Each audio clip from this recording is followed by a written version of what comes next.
Skyline is a pretty simple game. This is the board, the game board. Skyline is best played with 3 players. You can play with 2. It's more fun with 3. And you have 3 cityscapes: Gold Rush, Purple Palisades, and Greendale. And all you're trying to do, simple, build a road from one side of your cityscape across the game board to the other side. This is the home row and this is the boundary edge. And each player is trying to do that at the same time.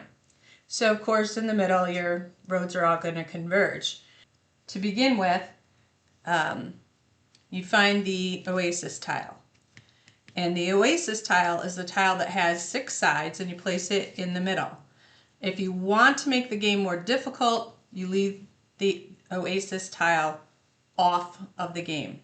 It's important to note that these colored hexes at the beginning and end of each player's cityscape can only be used by that player. So Greendale can use these and these, but no other player can put anything there.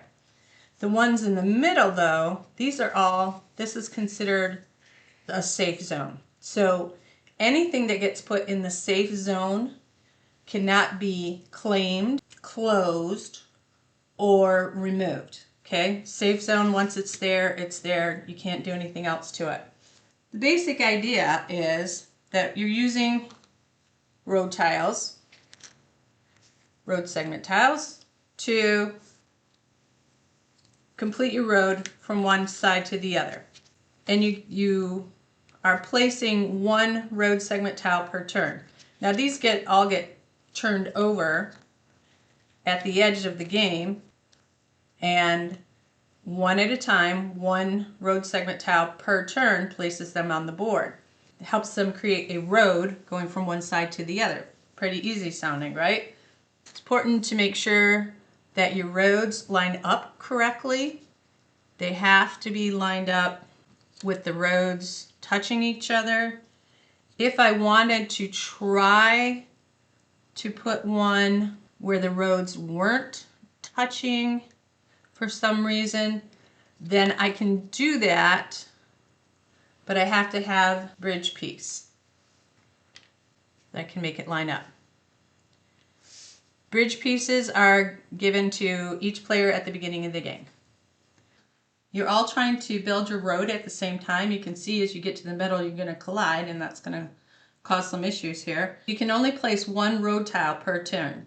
So you have to make a decision. Are you going to continue to build your road, or are you going to try to turn somebody else's road? So you've got a couple of things that will work for that.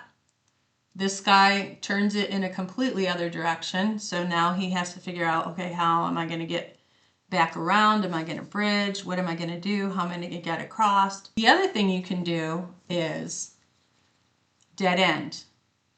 Now, you can bridge from one of these guys, the tight corner turn, if you want to do that, but you cannot place a bridge on the dead end. That doesn't work. Now that this particular player has gotten his to the safe zone, he can start moving his city planner across one tile at a time. The other things that you have in this game, we already know that you have bridges. You have 3 of these to be able to continue to go forward to help you, but you have to be careful. Of course, you only have 3. Once you're done with them, you're done. The other thing you have are 3 of these construction zone cones. A construction zone cone can be placed right here at the end of one of the roads. So these 2 roads are still open if you can get there, but this road is closed. The only way to get the construction zone cone off is you get 2 of these road workers. You get 2 of these road workers, and the road worker is the one that can remove it. So if you're like, I don't like that guy there, I'm going to remove him. Once you do that, both the road worker and construction zone cone are removed from the game. The other thing that you can do, we said once you claim a tile, that's putting a house on it, then nobody else can use that tile. You can use anybody else's road tiles that you want to get across, unless they put a house on it. So if I wanted to be a stinker and I am Gold Rush, I might put a house on this one and say, that's mine. I'm the only one that can use that one. And you have to be careful. Again, you only have 4 houses to claim. So if you put a house on that one, I either have to get rid of it or I have to go around it. So if I want to go around it, my options are starting again from this section. And, you know, I've already kind of built this far, but it's annoying that I have to start again. So then I might go that way and go around it. If I want to get rid of it, then what I have to use are these bulldozers. And the bulldozers take the whole road tile out. You can't just remove the house, the whole road tile goes. That's what a bulldozer does. So the road tile can go back into the bank to be reused, but the bulldozer and the house are out of the game. You're all battling to get across. Put another thing there. We'll see what the rest of these guys have done. So everyone's trying to build their road. Everyone's putting houses on places so they can't be claimed by somebody else. Let's see, I want to do that guide, make sure that nobody else, because look, it kind of goes toward the green. And nobody else can come that way. And now that everybody's in the middle, we're all trying to make it all the way across. Only 1 space per turn can you move. So if it's my turn, I'm going to put down a road tile. I'm going to move my guy. I'm going to then use my house if I want to claim something because I'm worried about you people messing things up. And I don't want you to close anything, but I want to close somebody's road. I want to say, let's close this guy's road. Let's do this end. So he's like, okay, fine. I have to do a bridge. I can bridge this way and get across. You can see that while you're building the roads, playing proactively and attacking at the same time. You don't have to go through the middle, it just tends to be the most convenient.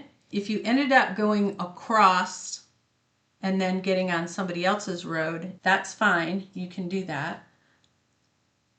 So you're building your road, everybody's building their road and moving their city planner 1 person at a time. And what you're also trying to destroy somebody else's road or mess up somebody else's road by playing a dead end, playing a turn, bulldozing a tile, closing the road, claiming it for yourself, putting things where it's like, okay, fine, I'm going to claim that, now you can't use it. And so now he has to figure out how to get across. The nice thing about that, the bridge, I can use the bridge and then continue to make a path going this way. So that kind of messes purple up a little bit and slows them down. And that's what you want to do, is slow them down. I just realized because this player played a Y and I have to line up all the edges to match everybody else, that I can only play another Y to make this line up correctly. Once you've completed a road that touches both your home row and your boundary edge, then the other challenge is to get your city planner all the way across. Remember, only 1 move per turn. If I wanted to bulldoze the one that he's sitting on, because remember, bulldozers take the road and everything that's on it, he would have to move back 1. So that's one way to use your bulldozers to keep them in play. Then the next time, purple would have to play a road tile and can only move one again. But in that amount of time, these guys have all had a chance to move one. So it slowed them down a little bit. Now, we've only got a couple more moves. Sometimes at the end it's hard to play your road tiles, but you have to keep playing them. Here. So you just play it on anything that's open. So it doesn't really matter if it affects the game or doesn't affect the game, because sometimes you actually can't affect the game. Nobody can go this way. I can move one and get there. I can move one and get there. This guy still has 2 to go. He's a little slower. Then whoever gets there first, okay, that signals the end of the game. But everybody else still has one more play. So if green can get there, he's in the end. He's also got his. Orange cannot. So it's between green and purple. Then you have to count how many tiles it took to get all the way from one side to the other. 10, 11, 12, 13 to make it to the end. What about green? Did he do any better? 10, 11, 12, 13, 14. 13 had, purple has 13, green has 14, therefore purple wins because he did it in fewer road tiles. And that's how you play the game Skyline.